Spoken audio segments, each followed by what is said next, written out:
It's confirmed. Justice League exists in this universe.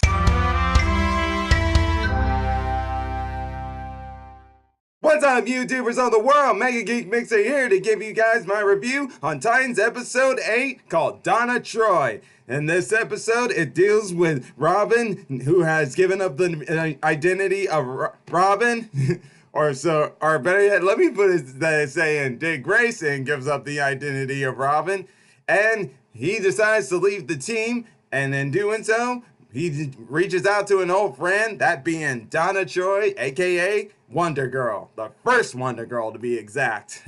And the episode opens up with a very good, interesting way to start it off. Going into this episode, I didn't see that coming. The whole flashback with younger Donna Troy and younger Dick Grayson. And I was like, nice. We get to see a little bit of their relationship when they were younger there. And it was right there and then that we were given the name drop of Diana and the Justice League.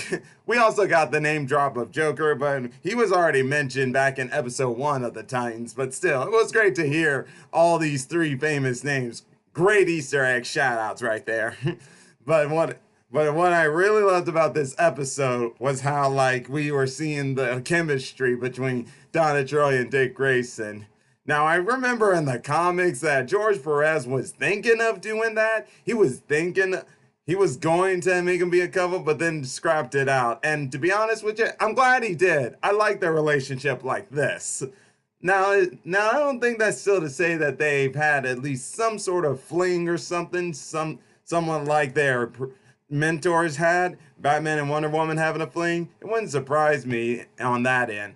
But just seeing the relationship between these two, the way Donna Troy was able to help out Grayson as he was going through this time of lost identity crisis, since he gave up both being Batman's sidekick and being Robin now. He just didn't know what to do. And I also like that when they were talking at that end before they ran into a little investigation to the part that deals with Starfire, which I'll get into here in a minute, was the part where, like, they were both talking about how they both grew up, and it was pretty much describing how their mentors do their hero thing. Diana, she does it with love, compassion, protecting the innocent, while on Batman's side of things, he does it with rage and violence. Like, take one bad guy off the streets and that's one less person to deal with, while you got Wonder Woman's protege Donna Troy, who decides to do the long game. Now, she's a photographer. She's made a career out of photography, but also she uses that as her way of fighting crime now. And at that spot where they were talking and discussing how they do things and how he should become somebody who is not Batman or Robin, how Grayson shouldn't become Batman or Robin, she was showing that, like, she decided that she should be Donna Troy because she could do more good, and this is the way she does it, by taking pictures and stuff to spot some of these bad guys, to help give out the good evidence, because truthfully, that's how it works in this world. You need to give out some good evidence to authorities to be able to take these guys down, to take these criminals down, and that's exactly what she was doing. So she's pretty much playing the long game, while Robin's case, he just wants to knock out that one bad guy so they don't have to deal with that person. Whereas Donna Troy, she wants to do the long game where she can take out all the organization members down in one fell swoop.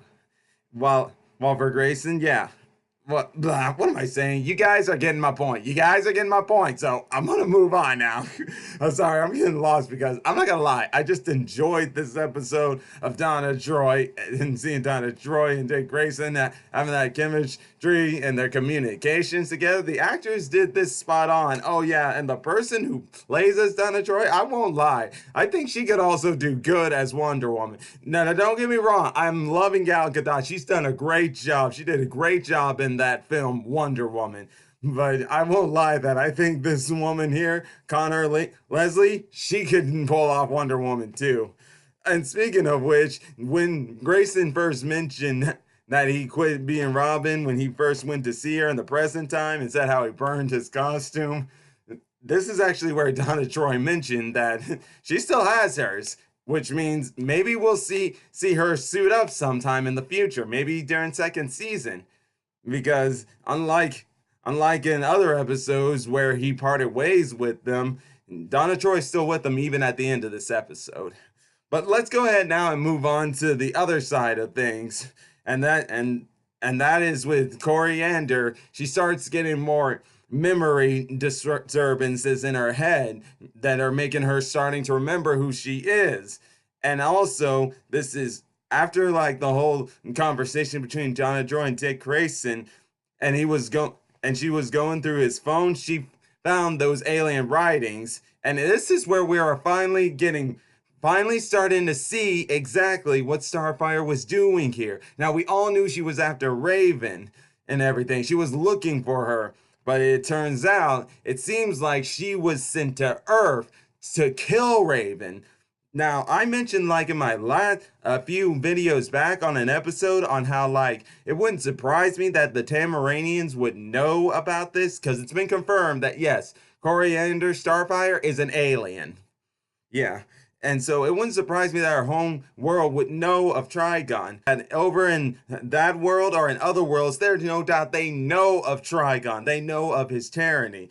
And like I said in an episode before ago, a video of Titans, was that in the cartoon version, Teen Titans, yes, when Raven was revealing who the Titans were going to be up against in season 4, right after she couldn't find any other way and she decided to bring it out to her friends, Starfire mentioned how she knows a Trigon because his cruelty was legendary, that it reached over to her planet, which is no doubt probably this is why she's on Earth. She probably is learning of Trigon's coming and finding out that Raven's the portal.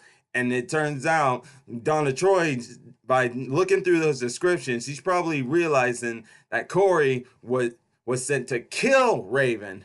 Yeah.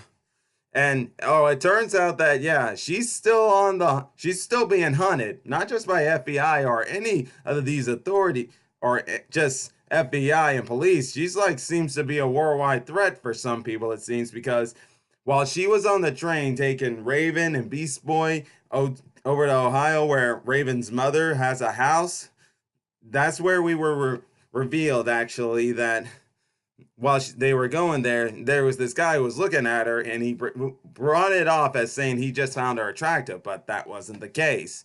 And speaking of Raven's mother, we learn a little bit more about the person Raven was with in the first episode, who wasn't her mother. It turns out she was actually a good friend to Angelina.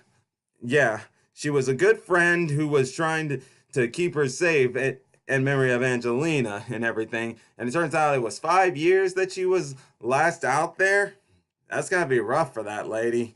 But it was great to actually get more in depth on Raven and stuff. Sure, she still didn't reveal much about her father because, well, I don't think you really want to know that, but it's obviously clear she's trying to find out eventually here. And I did also love how like Beast Boy was not wanting to get in that position of the whole mother-daughter spot moment when they were looking out there into the sky and through that window. He's like, should I really be here? And even still, he was acting all awkward. And I'm not gonna lie, I would have just walked away because that was awkward. And I'm like, nah, I don't think so. But it's great. This was a great episode. I mean, sure, there wasn't many action in it, and some people didn't like that, so they didn't think this episode was really that good. But me, I personally loved it. I do love action. I really do. But if you can get some character moments where it's pushing things forward, moving the story forward, then you can kind of look past that. And sometimes I can do that. Even when in this one spot where like Donna Troy and Dick Grayson were outside and then they're jumping over this garbage truck. There was that moment where they did a very bad CGI, like they did in episode 3 when young Dick Grayson was doing all that flipping and stuff at night when he left the penthouse of Bruce Wayne. They did that with Donna Troy too, but they fixed that when they had Dick Grayson actually do it with some realistic maneuvering. But this episode was great. I can't wait for next episode, and especially with the cliffhanger ending we were given that while Dick Grayson and Donna Troy were racing over to where that safe house is located, and we at the same time though Raven was deciding she tried to help heal Starfire's brain. And while that was going on, and while she was slow, seems like Starfire got her memory back and is now trying to do what she was brought to do, kill Raven, because in the last scene, we see her choking her like she's with rage and about to attack her and everything. But it's been clear that there's still going to be somehow they're going to hash this out. Or maybe it's just like a big quick relapse thing there with Starfire, but then she'll let go. But maybe not. And if not, then it's a good thing Donna Troy's with Dick Grayson going over there now, because Starfire is strong and powerful, and you need someone with equal qualities there. Oh, and oh yeah, this just made me think about that quality part and saying how Dick Grayson's not good with the small talk. That was funny. And I also love that line where Donna Troy's always saying, older, smarter, prettier. But I would really love to know what your guys' thoughts are on this episode. And while we're at it, what did you think of the promo we're getting for next week here? Because in the promo, it's obviously we're going to be seeing the flashback of how Dawn met Hank. And it turns out the original Dove, the male Dove, was in this universe. And if I'm not mistaken, when I saw that promo, it looks like he was black. If he did, well, okay, that's cool. Because, hey, I don't have a problem with that. I just want to see exactly how well they do his acting is, and let's see how his chemistry works with Hank and stuff. And we'll also see how he died and then how Dawn became the new Dove. But in either case, I hope you guys enjoy. And if you like my videos, all you gotta do is subscribe to my channel and hit that bell icon to be notified of when I make more videos. And until then, MegaGeek Mixer is signing out. Bye!